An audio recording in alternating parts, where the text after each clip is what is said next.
S news मध्ये आपलं पुन्हा एकदा स्वागत। कोल्हापूर शहराच्या हद्दवाढीची प्रक्रिया सुरू करण्याच्या राज्य शासनाच्या निर्णयानंतर आज हद्दवाढ विरोधी कृती समितीची कोल्हापुरात बैठक झाली। या बैठकीत कृती समितीने हद्दवाढी विरोधात रस्त्यावरच्या लढाईबरोबरच आता न्यायालयीन लढा देण्याचा निर्णय घेतलाय। कोल्हापूर शहराच्या हद्दवाढीची प्रक्रिया सुरू करण्याच्या सूचना मुख्यमंत्री आणि दोन्ही उपमुख्यमंत्र्यांनी मंगळवारी मुंबईत झालेल्या बैठकीत दिल्यात। त्यानंतर हद्दवाढीत समाविष्ट होणारी प्रस्तावित 20 गावातील लोकप्रतिनिधी आक्रमक झालेत। आज या गावातील सरपंचांची कोल्हापुरात बैठक आयोजित करण्यात आली होती। गावं आमच्या हक्काची आहेत, कुणाच्या बापाची नाहीत अशा घोषणा देत हद्दवाढ आम्ही कदापि होऊ देणार नाही, हद्दवाढीला आमचा विरोधच असल्याचं या बैठकीत स्पष्ट करण्यात आलं। हद्दवाढ करण्याऐवजी प्राधिकरण सक्षम करा आणि गावांचा विकास करा अशी मागणी करण्यात आली। 8 गावांसाठी हद्दवाढीची प्रक्रिया सुरू करण्याच्या सूचना करण्यात आल्या असल्या तरी आम्हाला विश्वासात घेतलं नसल्याचा आरोप यावेळी करण्यात आला। त्यामुळे आता रस्त्यावरच्या लढाईबरोबरच प्रसंगी न्यायालयीन लढा देण्याचा निर्णय या बैठकीत घेण्यात आला। आता आमचं एकमत वज्रमुठ म्हणून आमची 20 गावची पहिल्यापासून आहे, आत्ता पण आहे, इथून पुढे पण राहणार। यासाठी रस्त्यावर उतरायला लागलं तर रस्त्यावर उतरणार आणि न्यायालयापर्यंत पोचायला लागलं तर अगदी शेवटच्या न्यायालयापर्यंत आम्ही सगळे मिळून त्या ठिकाणी लढा उभा करणार। आमदार राजेश क्षीरसागर यांनी अनेक वेळा गावांना विश्वासात घेण्याचा शब्द दिलाय, मात्र मंत्रालयात बैठक घेऊन ते हद्दवाढीसाठी दबाव आणत असल्याचा आरोप यावेळी करण्यात आला। राजेश क्षीरसागरांच्या बरोबर चर्चा आमची झालेली नाही। आता 1-2-3 दिवसामध्ये त्यांनी सांगितले त्यांना विश्वासात घेऊया, पण हे विश्वासात घ्यायचं हे राहिलं बाजूला, पण मुख्यमंत्र्यांच्या जवळ बसून त्यांनी डायरेक्ट तिकडं अटॅक करायचा प्रयत्न चालू आहे। उजळाईवाडीचे सरपंच उत्तम आंबवडे, गडमोडीशिंगीच्या सरपंच अश्विनी शिरगावे, उपसरपंच तानाजी पाटील, गांधीनगरचे सरपंच संदीप पाटोळे, सामाजिक कार्यकर्ते किरण अडसूळ आदींनी मनोगत व्यक्त करत हद्दवाढीला गावांचा विरोध असल्याची भूमिका स्पष्ट केली।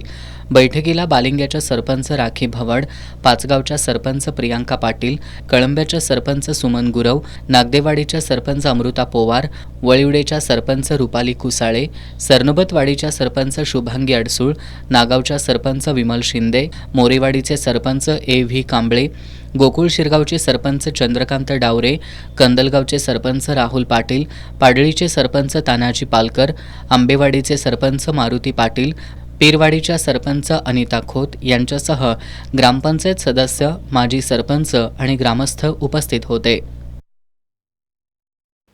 राधानगरी धरणाच्या दरवाजांबाबत आज जिल्हाधिकारी कार्यालयात खासदार शाहू महाराज छत्रपती, जिल्हाधिकारी अमोल येडगे, धरण बचाव कृती समिती आणि जलसंपदा विभागाचे अधीक्षक अभियंता अभिजित म्हेत्रे यांची बैठक झाली।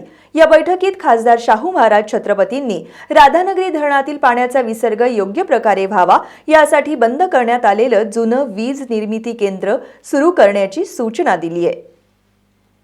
राधानगरी धरणाला पुढील वर्षी नवे दरवाजे बसवण्यात येणार आहेत।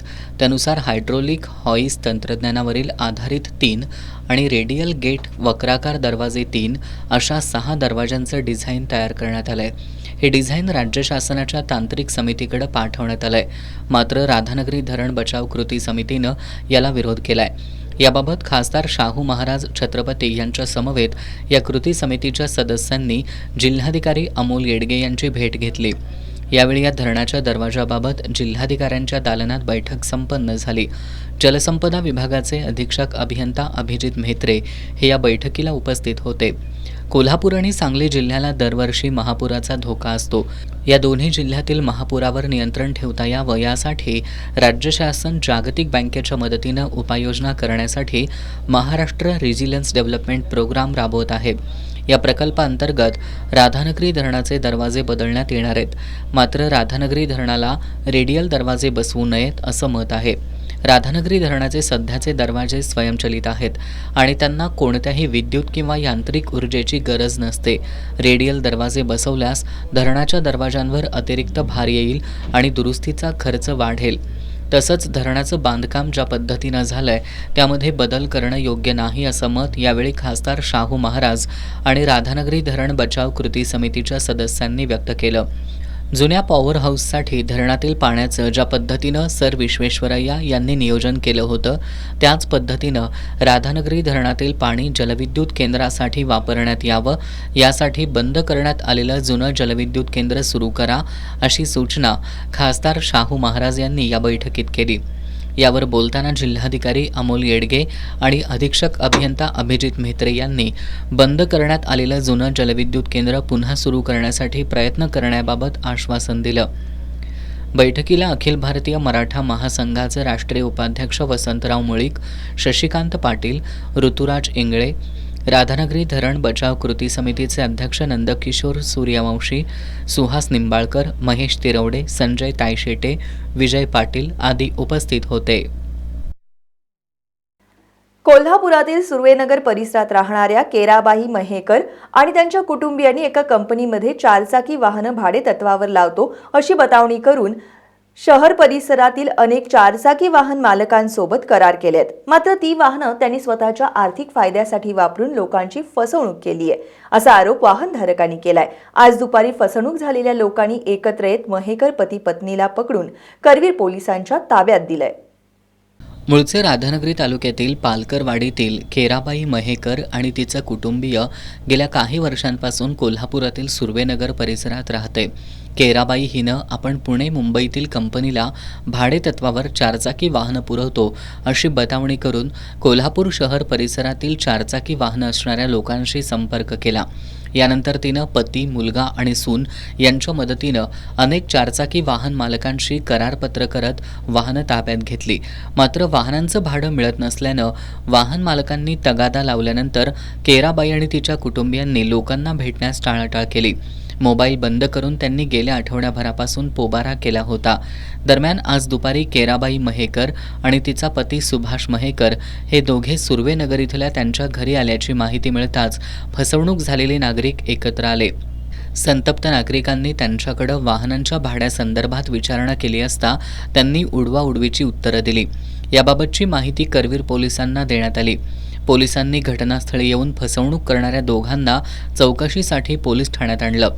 केराबाई महेकर हिनं आपली फसवणूक केल्याबद्दल आपण त्यांच्यावर पोलिसात तक्रार देणार असल्याचं मदिना मुकादम आणि प्रवीण भोसले यांनी सांगितलं.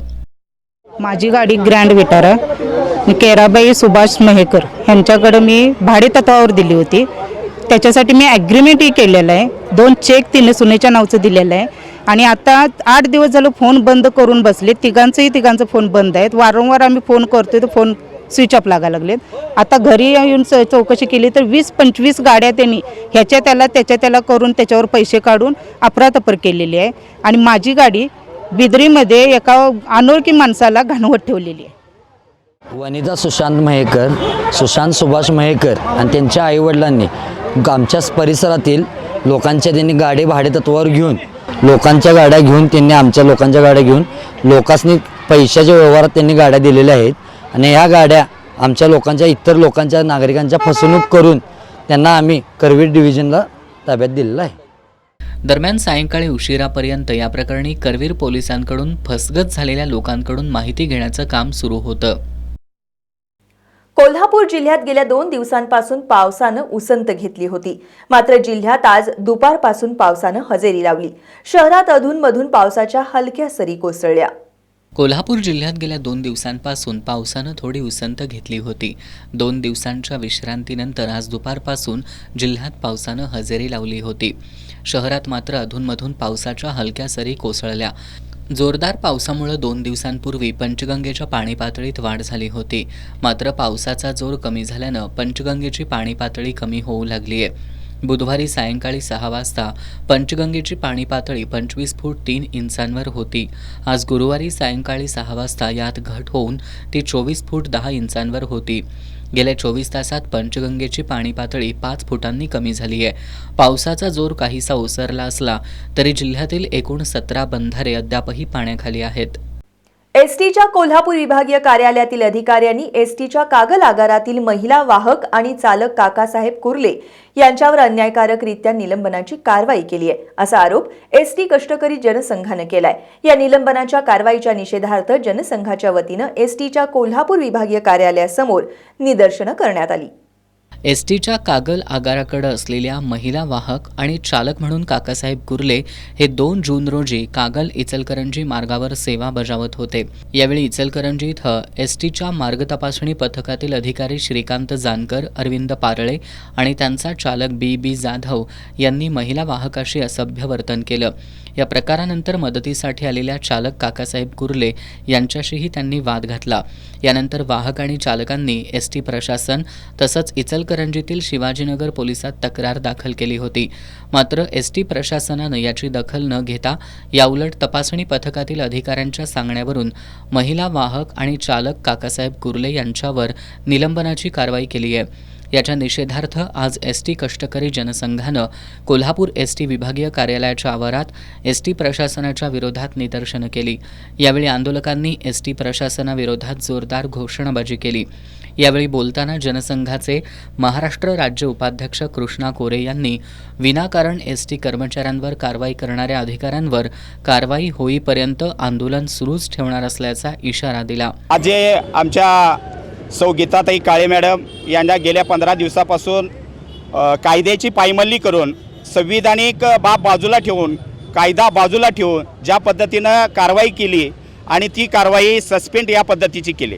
आमचे चालक जे त्या ड्युटीवर होते ते काकासाहेब कुर्ले यांचा चालकाचा कोणताही रोल नव्हता त्यामध्ये, तरी पण नाहक त्रास द्यायसाठी आणि त्यांना जाणून बुजून टार्गेट करण्यासाठी हे त्या काकासाहेब कुर्ले साहेब यांनाही त्यांनी सस्पेंड केलेला आहे.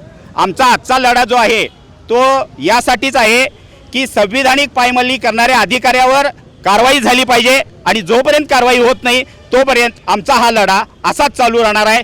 आंदोलनात जिल्हाध्यक्ष के.जे. शेख, अमोल तांबेकर, श्रीमंत घोरपडे, विजय हेगडे, ज्योतिर्लिंग पाटील, संकेत यादव, निशांत चव्हाण, पप्पू तळेकर आणि एस टी कर्मचारी सहभागी झाले होते. किमान वेतनासह अन्य मागण्यांसाठी इचलकरंजीतील घंटागाडीवरील चालक आणि मदतनीस आक्रमक झालेत. कामगार नेते ए.बी. पाटील यांनी चालक आणि मदतनीसांच्या प्रलंबित मागण्यांसाठी आंदोलनाची घोषणा केली आहे. त्यानुसार सोमवारपासून बेमुदत उपोषण, मंगळवारी जिल्हाधिकारी कार्यालयावर निदर्शनं आणि मागण्या मान्य झाल्या नाहीत तर बुधवारपासून बेमुदत कामबंद आंदोलन करत आयुक्त कार्यालयाला घेराव घालण्याचा इशारा देण्यात आलाय. इचलकरंजीतील घंटागाडीवरील चालकाला 13,500 रुपये आणि मदतनीसाला 13,000 रुपये पगार देण्याचं ठरलं. मात्र आता बेकायदेशीरपणे तासावर पगार काढण्याचं काम सुरू असल्याचा आरोप कामगार नेते ए.बी. पाटील यांनी केलाय. या कर्मचाऱ्यांना अन्य कुठलीही सुविधा नाही. प्रॉव्हिडंट फंड, राज्य कामगार आरोग्य विम्यासाठीची रक्कम कामगारांच्याच पगारातून घेतली जाते. त्यामुळे घंटागाडीवरील कर्मचाऱ्याला 4 ते 5,000 रुपये मिळतात. याबाबत वारंवार तक्रार करूनही कार्यवाही झालेली नाही. त्यामुळे किमान वेतनाच्या मागणीसह अन्य मागण्यांसाठी घंटागाडी कर्मचारी सोमवारपासून बेमुदत उपोषण आंदोलन करणार असल्याचं पाटील यांनी सांगितलं. तसंच मंगळवारी जिल्हाधिकारी कार्यालयावर निदर्शनं आणि बुधवार बेमुदत काम बंद आंदोलन करून आयुक्त कार्यालयाला घेराव घालण्याचा इशारा कामगार नेते ए.बी. पाटील यांनी दिलाय. पत्रकार बैठकीला सचिन साठे, सचिन आवळे, शक्ती गागडे, विजय कांबळे, संजय जावळे, अंकुश कुरणे आदी कंत्राटी कामगार उपस्थित होते. पहिलीपासून हिंदी विषय सक्तीला विरोध झाल्यानंतर राज्य सरकारनं आपल्या आदेशातून अनिवार्य शब्द वगळला. मात्र 20 विद्यार्थ्यांची अट पुढं करून मागील दारानं हिंदी सक्ती करण्याची चालाखी सरकारनं केली आहे. शिवसेना ठाकरे गट आणि मनसेनं सरकारच्या या चालाखीला विरोध केलाय तर कोल्हापुरातील शिंदे गटानं सुद्धा या निर्णयावरून सरकारला घरचा आहेर दिला असून भाजपनं मात्र या निर्णयाचं स्वागत केलंय. राज्य शासनानं पहिलीपासून हिंदी विषय अनिवार्य करण्याचा निर्णय घेतला होता. मात्र मनसेसह अन्य पक्षांनी सरकारच्या या निर्णयाला विरोध केला. त्यानंतर राज्य सरकारनं आपल्या आदेशातून हिंदी विषय अनिवार्य हा शब्द वगळला. मात्र सरकारनं शुद्धीपत्रक काढून 20 विद्यार्थ्यांची अट पुढं केली. चलाखी करून मागील दरवाजानं हिंदी सक्ती करण्याच्या सरकारच्या या दांडगाई धोरणाचा तीव्र विरोध केला. हिंदी सक्तीचा इतका अट्टाहास कशासाठी हा सवालही सरकारला विचारला जातोय. कोल्हापुरातही मनसेचे कार्यकर्ते आक्रमक झाले असून हा निर्णय लादला गेला तर मनसे स्टाईलनं आंदोलन करण्याचा इशारा शहराध्यक्ष प्रसाद पाटील यांनी दिलाय. हिंदी भाषा आपण तिसरी भाषा म्हणून आज महाराष्ट्रातल्या मुलांच्यावरती लादण्याचा प्रयत्न करत आहात. त्याच पद्धतीनं इतर राज्यांमध्ये आज मराठी ही मातृभाषा जी महाराष्ट्राची आहे ती तिसरी भाषा म्हणून इतर राज्यामध्ये तुम्ही शिकवण्याची सक्ती करणार का, हा जाहीर सवाल या महाराष्ट्र शासनाला आणि मुख्यमंत्र्यांना आहे. या निमित्तानं आम्हाला एवढंच सांगणं आहे की मागच्या दाराच्या आडून हिंदीची सक्ती करण्याचा जो या राज्य शासनाचा डाव आहे, कुटील डाव आम्ही कदापि यशस्वी होऊ देणार नाही. आज यस न्यूजच्या माध्यमातून कोल्हापूर जिल्ह्यातल्या सर्व मुख्याध्यापकांना, विद्यार्थ्यांना, शिक्षकांना आणि संस्थाचालकांना आमचं एकच सांगणं आहे, राजसाहेबांचं पत्र आम्ही महाराष्ट्र सैनिक सर्व मुख्याध्यापकांच्यापर्यंत पोचवत आहोत. मात्र अशा पद्धतीनं जर कोणत्याही शाळेनं हिंदी सक्ती करण्याचा प्रयत्न केला तर त्या शाळेला महाराष्ट्र नवनिर्माण सेना कोल्हापूरतर्फे मनसे स्टाईलने धडा शिकवल्याशिवाय आम्ही राहणार नाही. शिवसेना ठाकरे गटाचे शहर प्रमुख सुनील मोदी यांनी सरकारचा हा निर्णय म्हणजे शुद्ध फसवणूक असल्याचा आरोप केला. काल महाराष्ट्र सरकारने एक GR काढलेला आहे आणि त्याच्यामध्ये तिसरी भाषा ही हिंदी याला मान्यता दिलेली आहे. ही शुद्ध फसवणूक आहे. गुजरात असू दे, कर्नाटक असू दे, केरळ असू दे, तामिळनाडू असू दे, या ठिकाणी मराठीला तिसरी भाषेची मान्यता दिलेली आहे का? नाही दिलेली. राष्ट्रभाषा म्हणून हिंदीचा जरूर स्वीकार्य आहे, पण ते प्राथमिक शिक्षणामध्ये अजिबात कंपल्सरी करता कामा नये. आणि हे एक प्रकारे महाराष्ट्रावर लादलं जातं आहे, हे अत्यंत चुकीचं आहे. महाराष्ट्र शासनाने हा GR त्वरित परत घेतला पाहिजे आणि कुठल्याही प्रकारची हिंदीची सक्ती प्राथमिक शाळेमध्ये करता कामा नये, ही आमची भूमिका आहे. तर सत्तेत सहभागी झालेल्या शिंदे गटाच्या पदाधिकाऱ्यांनी या निर्णयावरून सरकारला घरचा आहेर दिलाय की इतर राज्यामध्ये जी मातृभाषा आहे, मग आज आम्हाला केंद्र सरकारनं महाराष्ट्रामध्ये मराठा अभिजात दर्जा आम्हाला दिला. मग ह्यो मराठी भाषिकाचा पहिला सन्मान पाहिजे. हिंदी यावी, पण हिंदी कुठल्याही शाळेमध्ये सक्ती नसावी, अशा पद्धतीची भूमिका आमची देखील आहे. परंतु ज्या शाळेमध्ये जर हिंदी सक्ती केली तर ह्या ठिकाणी उठाव हा निश्चितच होणार. कारण का ह्या महाराष्ट्रामध्ये प्रामुख्यानं बघायला गेलं तर आपली मातृभाषा ही मराठी आहे. आता तेलंगामध्ये गेलं तर तेलंगामध्ये तिथली भाषा अभिप्रेत असते. तसेच आम्हाला पण आमच्या महाराष्ट्रामध्ये आम्हाला मराठी भाषा ही अभिप्रेत आहे. तर ह्याचा विचार सगळ्यांनीच करावा आणि आत्ताच्या विद्यार्थ्यांना किंवा शालेय विद्यार्थ्यांच्या मध्ये कुठलीही सक्ती न करणं हे बरं होईल. कारण का आत्ताच्या मुलांना बऱ्यापैकी दप्तराचं ओझं म्हणा, शिक्षणाचं ओझं म्हणा, या पद्धतीनं भरपूर त्यांच्या वयानुसार भरपूर आहे. पण ह्यात आणि ती भर गाठली तर हे उचित होणार नाही असं आम्हाला वाटतं. तर भाजप पक्षाचे जिल्हा सरचिटणीस हेमंत आराध्ये यांनी सरकारचं धोरण योग्य असल्याचं सांगितलं. विरोध म्हणून विरोध न करता देशात कुठेही संचार करण्यासाठी माध्यम म्हणून हिंदी भाषा गरजेची असल्याचं मत त्यांनी व्यक्त केलंय. भारतीय जनता पार्टीचा कार्यकर्ता म्हणून मला असं वाटते की कुठल्या तरी एका मुद्द्यावर विरोधाला विरोध करणं अशा पद्धतीची भाषा बरोबर नाही. ज्यांना कुणाला हिंदी शिकायचं असेल ते हिंदी शिकतील. खरं म्हणजे हिंदीला आपली राष्ट्रीय भाषा आपण म्हणून संबोधतो आणि भारतातील बहुसंख्य लोकांना इंग्रजी माध्यमामध्ये जास्त बोलता येत नसल्यामुळे हिंदी भाषा सुविधेची असल्यामुळे ती हिंदी भाषा अतिशय चांगल्या पद्धतीने शिकावी असा उदात्त हेतू माननीय मुख्यमंत्री देवेंद्रजी फडणवीस यांनी त्यांच्या मनामध्ये ठेवलेला होता. परंतु प्रत्येक निर्णयाला विरोधच करायचा ही जी भूमिका विरोधी पक्षाची आहे, या भूमिकेचा मी या ठिकाणी निषेध करतो. आणि जास्तीत जास्त राजस्थान, मध्य प्रदेश, उत्तर प्रदेश आणि बिहार या राज्यांची प्रमुख भाषा हिंदी असल्यानं या ठिकाणी ती अनिवार्य आहे. मात्र महाराष्ट्रात हिंदी भाषा पहिलीपासून अनिवार्य करणं म्हणजे बालवयातच मुलांच्या खांद्यावर 3 भाषा शिकण्याचं ओझं टाकण्याचा प्रकार आहे. मात्र हे ओझं विद्यार्थ्यांना पेलवणार का, याचा विचार या निर्णयामागं झालेला दिसत नाही. गडहिंग्लज वासियांच्या वतीनं गोकुळच्या अध्यक्षपदी निवड झाल्याबद्दल नवीद मुश्रीफ यांचा सत्कार समारंभाचं आयोजन करण्यात आलं होतं. यावेळी नामदार हसन मुश्रीफ यांच्या हस्ते बांधकाम कामगारांना भांडी संचाचं वाटप करण्यात आलं. गोकुळ दूध संघाच्या अध्यक्षपदी निवड झाल्याबद्दल गडहिंग्लजमध्ये नवीद मुश्रीफ यांच्या सत्कार समारंभाचं आयोजन करण्यात आलं होतं. या सत्कार समारंभाला राज्याचे वैद्यकीय शिक्षण मंत्री हसन मुश्रीफ यांची प्रमुख उपस्थिती होती. गडहिंग्लज वासियांच्या वतीनं नामदार हसन मुश्रीफ आणि गोकुळचे अध्यक्ष नवीद मुश्रीफ या दोघांनाही सन्मानित करण्यात आलं. यावेळी नामदार हसन मुश्रीफ यांच्या हस्ते गडहिंग्लज तालुक्यातील बांधकाम कामगारांना भांडी संच वाटप तसंच रमाई आवास घरकुल योजनेच्या पहिल्या हप्त्याच्या धनादेशाचं वितरण करण्यात आलं. सत्काराला उत्तर देताना नवीन मुश्रीफ यांनी कोल्हापूर जिल्ह्यातील शेतकऱ्यांच्या आर्थिक उन्नतीमध्ये योगदान देणारा गोकुळ दूध संघ उत्तम प्रकारे चालवून दूध उत्पादकांना न्याय देऊ असा विश्वास व्यक्त केला. गडहिंग्लज तालुक्यात संघाची पशुवैद्यकीय सेवा अधिक प्रभावी करण्यासाठी प्रयत्न करू असं आश्वासनही त्यांनी दिलं. नामदार हसन मुश्रीफ यांनीही यावेळी मनोगत व्यक्त केलं. या कार्यक्रमाला गडहिंग्लज कारखान्याचे चेअरमन भाऊ पताडे यांच्यासह सतीश पाटील, किरण अण्णा कदम, दीपक कुराडे, भैया सय्यद यांच्यासह मान्यवर उपस्थित होते. लोकांचे जीवनमान बदलण्यासाठी संख्याशास्त्र हे अत्यंत महत्त्वाचं साधन आहे. त्यामुळे संख्याशास्त्रज्ञांनी स्वतःच्या परिघाबाहेर जाऊन सामाजिक समस्यांचा शोध आणि वेध घेतला पाहिजे असं प्रतिपादन ज्येष्ठ सामाजिक कार्यकर्ते आणि विचारवंत डॉक्टर अभय बंग यांनी केलं. ते शिवाजी विद्यापीठात आयोजित 3 दिवसीय संख्याशास्त्र विषयक आंतरराष्ट्रीय परिषदेच्या उद्घाटन प्रसंगी बोलत होते.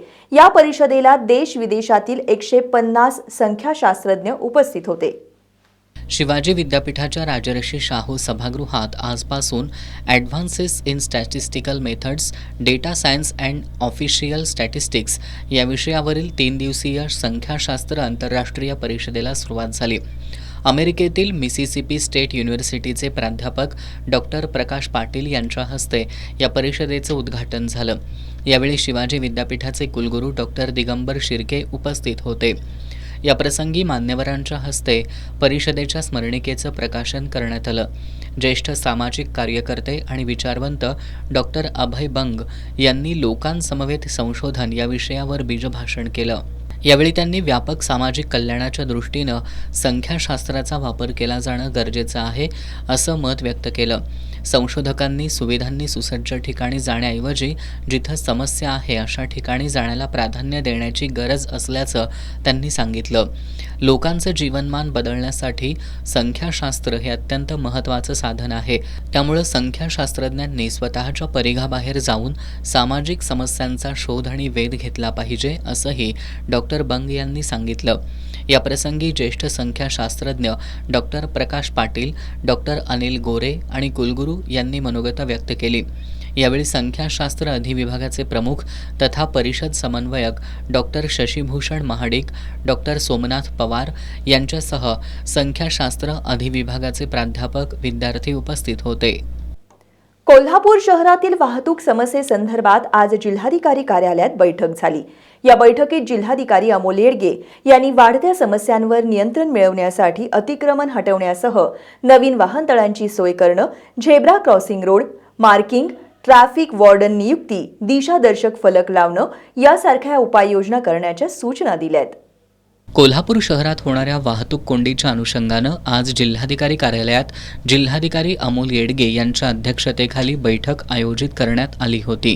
या बैठकीला महापालिका आयुक्त के मंजुलक्ष्मी, जिल्हा पोलीस अधीक्षक योगेश कुमार गुप्ता, मुख्य कार्यकारी अधिकारी कार्तिकेयन एस यांच्यासह परिवहन विभाग, वाहतूक विभाग, महापालिका, सार्वजनिक विभाग आणि राष्ट्रीय महामार्ग विभागाचे वरिष्ठ अधिकारी उपस्थित होते. यावेळी बोलताना जिल्हाधिकारी येडगे यांनी शहरातील प्रमुख रस्त्यांवरील स्टँड बोर्ड, टपरी, दुकानांपुढील अतिक्रमणं तात्काळ काढावीत, झेब्रा क्रॉसिंग आणि रोड साईड पट्टे स्पष्ट करावेत, सिग्नल चौकांवर दिशादर्शक आणि माहिती फलक लावण्याच्या सूचना केल्या. कागलमधील जयसिंगराव पार्कमध्ये सर्वे नंबर 259 ही नगरपालिकेची खुली जागा आहे. या जागेवर मंडप कॉन्ट्रॅक्टर दीपक मगर यांनी अतिक्रमण केलंय. न्यायालयाच्या निर्णयानंतर नगरपालिकेनं या जागेवरील अतिक्रमण काढायला आजपासून सुरुवात केली आहे. दरम्यान मगर यांनी स्वतःहून अतिक्रमण काढून घेण्यासाठी 3 महिन्यांची मुदत मागितली आहे. नगरपालिकेनं यावर अद्याप कोणताही निर्णय दिलेला नाही. कागल नगर परिषदेच्या शहर आणि परिसरामध्ये 5 मोठ्या खुल्या जागा आहेत. त्यातील जयसिंगराव पार्क इथल्या सर्वे नंबर 259 मध्ये ओढ्याच्या जवळ सुमारे 60 गुंठे इतकी खुली जागा आहे. त्यापैकी मगर यांनी सुमारे 20 गुंठे जागेत मंडप साहित्य ठेवण्यासाठी लोखंडी शेड मारले. सुरुवातीला त्यांचं छोटं शेड होतं, त्यानंतर त्यांनी त्याचा विस्तार केला. याबाबत नगरपालिकेनं त्यांना वेळोवेळी अतिक्रमण काढण्याच्या नोटिसा बजावल्या होत्या. मात्र मगर यांनी कागलच्या न्यायालयात धाव घेतली. त्या ठिकाणी त्यांचा अर्ज फेटाळण्यात आला. त्यानंतर ते जिल्हा न्यायालयात गेले. मंगळवारी 17 जून रोजी त्याचा निकाल पालिकेच्या बाजूनं लागला. त्यानंतर पालिकेनं आज तातडीनं पोलीस बंदोबस्त घेत मगर यांनी केलेलं अतिक्रमण काढायला सुरुवात केली. सायंकाळपर्यंत ही कारवाई सुरू होती. दरम्यान अतिक्रमण 3 महिन्यात काढून घेतो असा विनंती अर्ज मगर यांनी पालिकेकडे दिलाय. मात्र अद्याप पालिकेनं त्यावर निर्णय दिलेला नाही. यावेळी मुख्याधिकारी तथा प्रशासक अजय पाटणकर, अभियंता सुनील माळी, आरोग्य निरीक्षक नितीन कांबळे आदी उपस्थित होते. शिवसेना पक्षाचा आज 59वा वर्धापन दिन. यानिमित्त शिंदे सेनेच्या वतीनं कोल्हापूर शहरात विविध कार्यक्रमांचं आयोजन करण्यात आलं होतं. शिवसेना पक्षाच्या 59व्या वर्धापन दिनाच्या निमित्तानं शहरात विविध ठिकाणी विविध कार्यक्रमांचं आयोजन करण्यात आलं होतं. शिंदे सेनेच्या वतीनं पांजरपोळ विभागाचे उपशहर प्रमुख अंकुश निपाणीकर यांच्या पुढाकारानं छत्रपती राजाराम विद्यालयातील उर्दू आणि मराठी शाळेमध्ये जिलेबी वाटप करण्यात आलं. यावेळी शिवसेनेचे जिल्हाप्रमुख सुजित चव्हाण, महानगर अध्यक्ष शिवाजीराव जाधव, ऋतुराज क्षीरसागर, उपजिल्हाप्रमुख दीपक चव्हाण, किशोर घाडगे, धैर्यशील साळुखे, अतुल सांगावकर, देवेंद्र खराडे, अजिंक्य पाटील, अक्षय पाटील आदी उपस्थित होते. राजारामपुरीत शिवसेना प्रमुख स्वर्गीय बाळासाहेब ठाकरे यांच्या शक्तीस्थळावर त्यांच्या स्मृतींना अभिवादन करण्यात आलं. मान्यवरांच्या हस्ते त्यांच्या प्रतिमेला पुष्पहार अर्पण करून अभिवादन करण्यात आलं. यावेळी माजी शहर प्रमुख दुर्गेश लिंगरस, मंदार तपकिरे, अंकुश निपाणीकर, आसिफ मुल्लाणी, योगेश शिंदे, विरू सांगावकर, पूजा भोर, पूजा कामते, नम्रता भोसले, तेजस्विनी घाटगे आदी उपस्थित होते. प्रतिभानगर इथल्या शिवसेना फेरीवाला संघटनेच्या नामफलकाचं उद्घाटन आमदार राजेश क्षीरसागर यांच्या हस्ते करण्यात आलं. यावेळी पीपल्स रिपब्लिकन पक्षाचे शहराध्यक्ष सोमनाथ घोडेराव, शिवसेनेचे कमलाकर जगदाळे, टिंकू देशपांडे, क्षितिज जाधव, विनोद शिंदे, सिद्धार्थ घोडेराव, सागर कोरे, विक्रम कांबळे आदी उपस्थित होते. कोल्हापूरचं साहित्य विश्व समृद्ध करण्यासह वाचन संस्कृतीचा विकास करण्यासाठी वाचनकट्टा बहुउद्देशीय संस्था कार्यरत आहे. या संस्थेच्या वतीनं नुकतंच शिवाजी विद्यापीठाचे माजी परीक्षा नियंत्रक, प्रख्यात लेखक डॉक्टर BM हिरडेकर यांचं वक्तृत्व या पुस्तकाचं प्रकाशन करण्यात आलं. या पुस्तक प्रकाशनाच्या निमित्तानं प्राध्यापक लेखक डॉक्टर रघुनाथ कडाकणे यांनी डॉक्टर हिरडेकर यांची प्रकट मुलाखत घेतली. वाचनकट्टा बहुउद्देशीय संस्थेच्या वतीनं डॉक्टर BM हिरडेकर यांच्या वक्तृत्व या पुस्तकाचं रत्नमाला माई हिरडेकर यांच्या हस्ते आणि बाळ पाटणकर, वाचनकट्ट्याचे अध्यक्ष युवराज कदम, संदीप हिरडेकर यांच्या उपस्थितीत प्रकाशन करण्यात आलं. या निमित्तानं लेखक प्राध्यापक डॉक्टर रघुनाथ कडाकणे यांनी डॉक्टर BM हिरडेकर यांची मुलाखत घेतली. डॉक्टर हिरडेकर यांनी या मुलाखतीमधून वक्तृत्व कलेचं मर्म उलगडून दाखवलं. वक्तृत्व म्हणजे फक्त बोलण्याची कला नसून ती आत्मजागर घडवणारी साधना आहे. बोलणं अंतर्मनापर्यंत पोहोचणारं असावं असं सांगत प्रभावी वक्तृत्वासाठी शब्दांच्या मांडणीबरोबरच विषयाची जाण असणं महत्त्वाचं असल्याचं सांगितलं. वक्तृत्वासाठी संगीतासारखी वाचन आणि आत्मपरीक्षणाचा रियाज गरजेचा आहे असं डॉक्टर BM हिरडेकर यांनी सांगितलं. मुलाखतकार प्राध्यापक डॉक्टर रघुनाथ कडाकणे यांनी घेतलेल्या या मुलाखतीमधून डॉक्टर BM हिरडेकर यांचं व्यासंगी अनुभव विश्व खुलत गेलं. पुस्तक प्रकाशनाच्या निमित्तानं होणारी भाषणं टाळून लेखकाची मुलाखत घेण्याचा हा प्रयोग सर्वांनाच भावला. यावेळी साहित्य रसिकांसह विविध क्षेत्रातील मान्यवर उपस्थित होते. ज्योतिबा डोंगर ग्रामपंचायतीच्या वतीनं कर्मचाऱ्यांना पावसाळी किट आणि आवश्यक साहित्याचं वाटप करण्यात आलं. कर्मचाऱ्यांनी या साहित्यांचा योग्य पद्धतीनं वापर करून आरोग्याची काळजी घ्यावी असं आवाहन ग्रामपंचायत प्रशासनानं केलंय.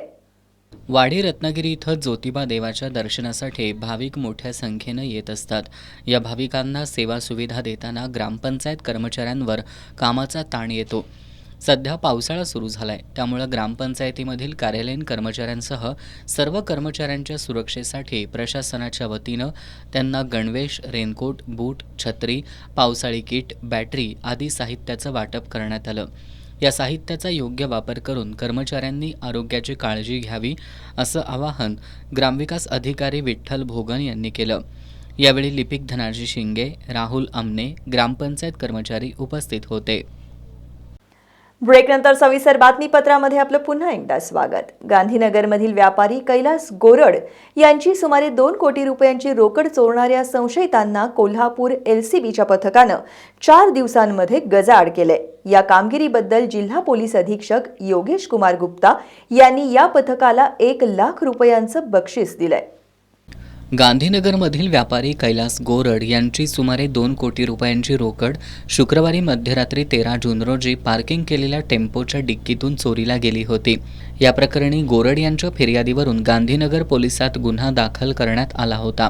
या गुन्ह्याचा तपास करताना स्थानिक गुन्हे शाखेच्या पोलिसांनी 5 जणांना अटक करत 1,78,00,000 रोकड जप्त केली आहे. रोकड चोरीच्या गुन्ह्याचा गतिमान तपास करत आरोपींना जेरबंद केल्याबद्दल पोलीस अधीक्षक योगेश कुमार गुप्ता यांनी पोलीस मुख्यालयात स्थानिक गुन्हे शाखेचे निरीक्षक रवींद्र कळमकर यांच्यासह त्यांच्या टीमचे कौतुक करून 1 लाखाचं बक्षीस दिलं. यावेळी अप्पर पोलीस अधीक्षक निकेश खाटमोडे पाटील यांच्यासह सर्व अधिकारी आणि अंमलदार उपस्थित होते. अवैधरित्या मद्याची वाहतूक करणाऱ्या लक्ष्मण पाटील याला अटक करून त्याच्याकडील 7.5 लाखांचा मुद्देमाल जप्त करण्यात आलाय. चंदगड तालुक्यातील पाटणे फाटा ते जंगमहट्टी मार्गावर स्थानिक गुन्हे अन्वेषण शाखेनं ही कारवाई केली आहे. स्थानिक गुन्हे शाखेच्या पोलिसांना चंदगड तालुक्यातील पाटणे फाटा ते जंगमहट्टी मार्गावरून एक जण बेकायदेशीररित्या गोवा बनावटीच्या मद्याची वाहतूक करणार असल्याची माहिती मिळाली होती. त्यानुसार पोलिसांनी सापळा रचून लक्ष्मण पाटील याला ताब्यात घेतलं. पोलिसांनी त्याच्याकडून 2.5 लाख रुपयांचा गोवा बनावटीचा मद्यसाठा आणि एक 4चाकी वाहन असा सुमारे 7.5 लाखांचा मुद्देमाल जप्त केलाय. ही कारवाई निरीक्षक रवींद्र कळमकर यांच्या मार्गदर्शनाखाली उपनिरीक्षक संतोष गळवे, अंमलदार दीपक घोरपडे, सतीश जंगम, समीर कांबळे, राजेंद्र वरंडेकर यांनी मिळून केली आहे. कोल्हापूर जवळील RK नगर परिसरात घरफोडी झाली आहे. चोरट्यांनी सुरेश पाटील यांच्या घरातून 1.5 लाखांचा ऐवज लंपास केलाय. या प्रकरणी करवीर पोलीस ठाण्यात अज्ञाताविरोधात गुन्हा दाखल झालाय. कोल्हापुरातील RK नगर परिसरात प्राध्यापक सुरेश पाटील हे आपल्या कुटुंबियांसमवेत राहतात. आठवडाभरापूर्वी ते कुटुंबियांसमवेत परगावी गेले होते. ही संधी साधून चोरट्यांनी त्यांच्या बंद घरात चोरी केली आहे. तिजोरीत ठेवलेले 2.5 तोळ्याचे सोन्याचे मणिमंगळसूत्र, चांदीची गणेश मूर्ती आणि रोकड असा सुमारे 1.5 लाख रुपयांचा ऐवज चोरट्यांनी लंपास केलाय. बुधवारी दुपारी पाटील कुटुंबीय परगावाहून परत आल्यानंतर त्यांना चोरीचा प्रकार निदर्शनास आला. या प्रकरणी पाटील यांनी दिलेल्या फिर्यादीवरून अज्ञाताविरोधात करवीर पोलिसात गुन्हा दाखल करण्यात आलाय. सांगली जिल्ह्यातील आटपाडी इथल्या तरुणीनं जयसिंगपूर इथल्या तरुणाशी 15 दिवसांपूर्वी आंतरधर्मीय विवाह केला होता. या विवाहासाठी उपस्थित असलेल्या साक्षीदाराला तरुणीच्या नातेवाईकांनी घरात घुसून मारहाण केली. बुधवारी दुपारी कोल्हापूर शहरात हा प्रकार घडलाय. या प्रकरणी पोलिसात तक्रार दाखल झालेली नाही, परंतु घटनेचं गांभीर्य ओळखून लक्ष्मीपुरी पोलिसांनी मारहाण झालेल्या साक्षीदाराला ताब्यात घेऊन चौकशी केली. जयसिंगपूर इथला तरुण आणि आटपाडी इथल्या तरुणीनं 15 दिवसांपूर्वी आंतरधर्मीय विवाह केला होता. दरम्यान तरुणीच्या नातेवाईकांनी तरुणी बेपत्ता असल्याची फिर्याद जयसिंगपूर पोलिसात दिली होती. या आंतरधर्मीय विवाहासाठी कोल्हापुरातील एक साक्षीदार उपस्थित असल्याची माहिती तरुणीच्या नातेवाईकांना मिळाली. बुधवारी दुपारी तरुणीचे नातेवाईक कोल्हापूर शहरातील उत्तरेश्वर पेठ परिसरात आले. त्यांनी संबंधित साक्षीदाराचा शोध घेऊन त्याला घरात घुसून मारहाण केली होती.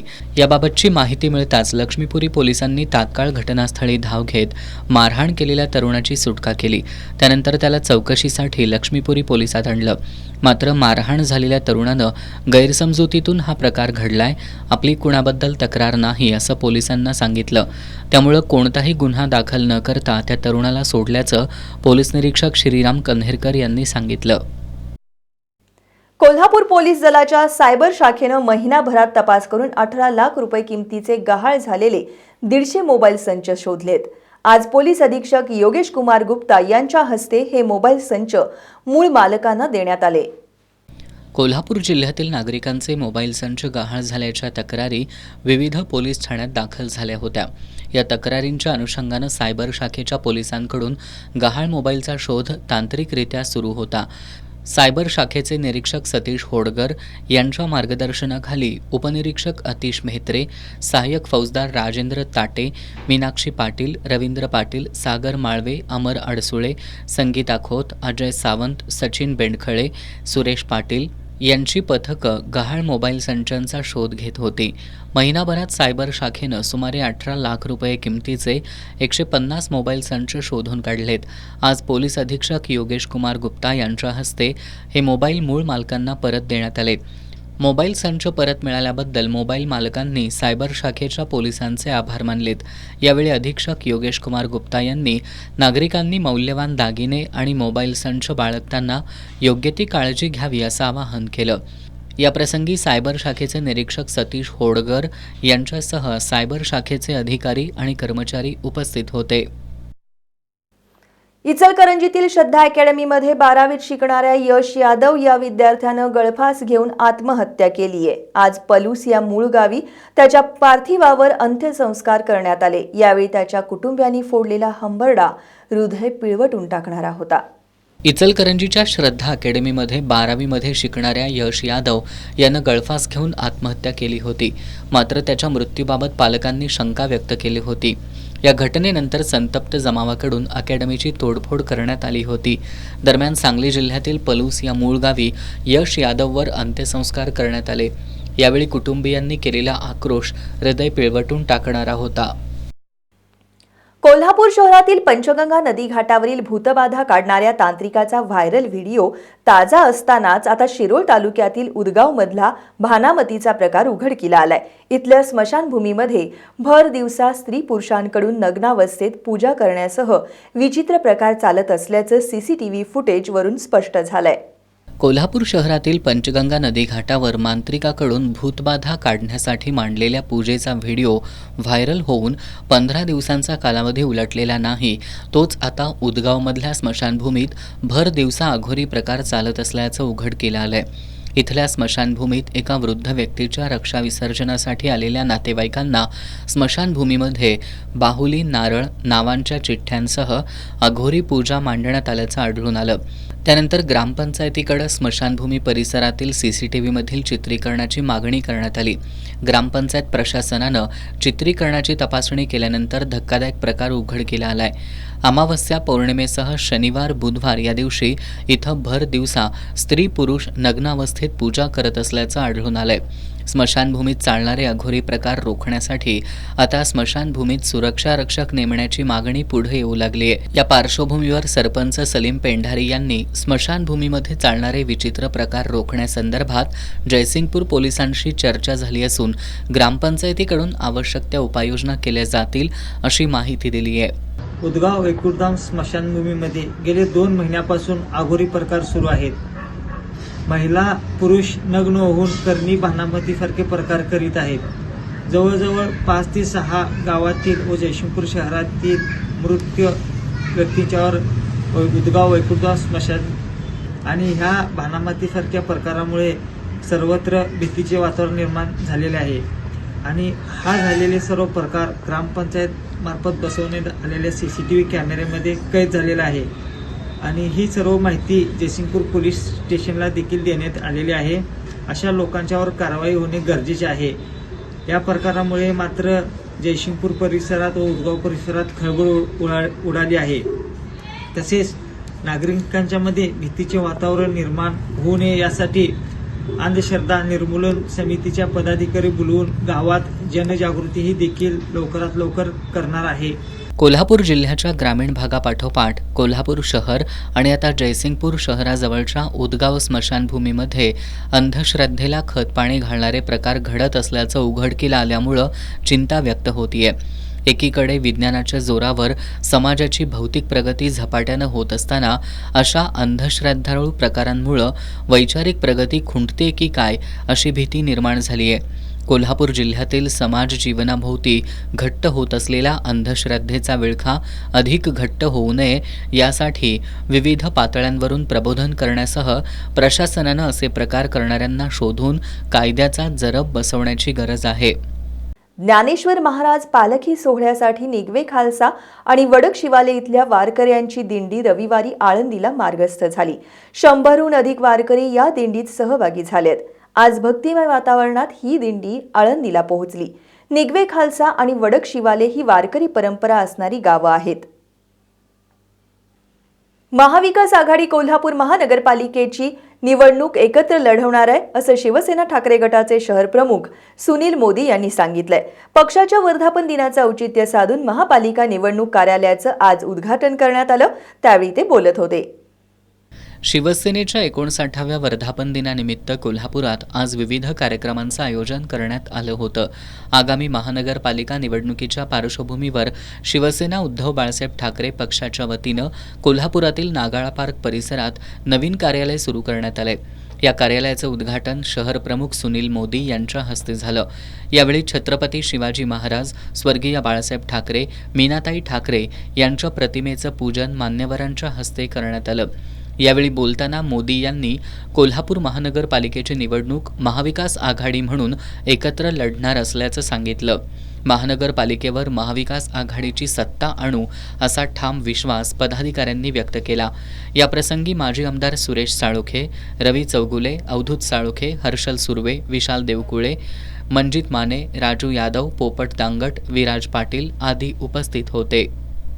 राधानगरी तालुक्यातील पडळी इथं भोगावती नदीपात्रात आज संभाव्य पूर परिस्थितीच्या अनुषंगानं आपत्ती व्यवस्थापनाची प्रात्यक्षिकं घेण्यात आली. यावेळी तहसीलदार अनिता देशमुख यांनी संभाव्य पूर परिस्थिती टाळण्यासाठी राधानगरी तालुका प्रशासन सज्ज असून नागरिकांनी प्रशासनाकडून येणाऱ्या सूचनांचं पालन करावं असं आवाहन केलं. परिस्थितीचा विचार करून बोटीचं प्रात्यक्षिक आणि प्रशिक्षण घेण्यासाठी कोल्हापूरवरून KDRF कोल्हापूर डिझास्टर रिस्पॉन्स फोर्सचे एकूण 15 आपदा मित्र आणि आपदा सखी आपल्या इथे उपस्थित आहेत. यांच्या उपस्थितीमध्ये आपण बोटीचं टेस्टिंग आणि बोटीचं प्रात्यक्षिक घेतलेलं आहे. राधानगरी तालुक्यातील जनतेला मी हा संदेश देऊ इच्छिते की येणाऱ्या आपत्तीला तोंड देण्यासाठी राधानगरी प्रशासन सज्ज आहे. कागल तालुक्यातील कसबा सांगाव इथं किरकोळ वादातून झालेल्या मारहाणीत 2 जण जखमी झालेत. हल्लेखोरांनी मारहाण करत 3,40,000 रुपयांचा ऐवज लंपास केल्याची तक्रार कागल पोलिसात दाखल झाली आहे. या तक्रारीवरून पोलिसांनी संकेत घुले, ओंकार उर्फ बंटी आवळे यांच्यासह अन्य 6 अनोळखी व्यक्तींविरोधात कागल पोलिसात गुन्हा दाखल केलाय. पोलीस निरीक्षक गजेंद्र लोहार यांच्या मार्गदर्शनाखाली उपनिरीक्षक सुजाता चव्हाण पुढील तपास करतायत. शेवटी पुन्हा एक नजर आजच्या ठळक घडामोडींवर. कोल्हापूर शहराच्या हद्दवाढी विरोधात 20 गावांची वज्रमूठ. आज कोल्हापुरात झालेल्या बैठकीत हद्दवाढ विरोधी कृती समितीचा रस्त्यावरच्या लढाईबरोबरच न्यायालयीन लढाईचा निर्धार. राधानगरी धरणातून होणाऱ्या विसर्गाच्या नियोजनासाठी जुनं जलविद्युत केंद्र सुरू करा. जिल्हाधिकारी कार्यालयात झालेल्या बैठकीत खासदार शाहू महाराज छत्रपती यांची सूचना.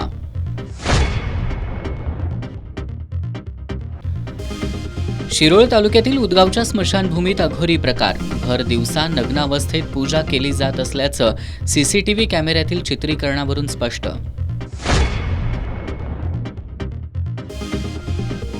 चारचाकी वाहनं भाड्यानं लावण्याचे करार करत फसवणूक करणाऱ्या दाम्पत्याला लोकांनी पकडून पोलिसांच्या ताब्यात दिलं. कोल्हापूर शहरातील सुर्वेनगरमधील प्रकार. आणि गांधीनगरमधील व्यापारी कैलास गोरड यांच्याकडील रोकड लुटणाऱ्यांना जेरबंद करण्याच्या कामगिरीबद्दल एसपींनी केलं 1 लाखांचं बक्षीस देत LCBच्या पथकाचं कौतुक. बातम्यांच्या ताज्या अपडेट्ससाठी एस न्यूज कोल्हापूर हे मोबाईल ॲप डाउनलोड करा आणि याबरोबरच आजचं बातमीपत्र संपलं. नमस्कार.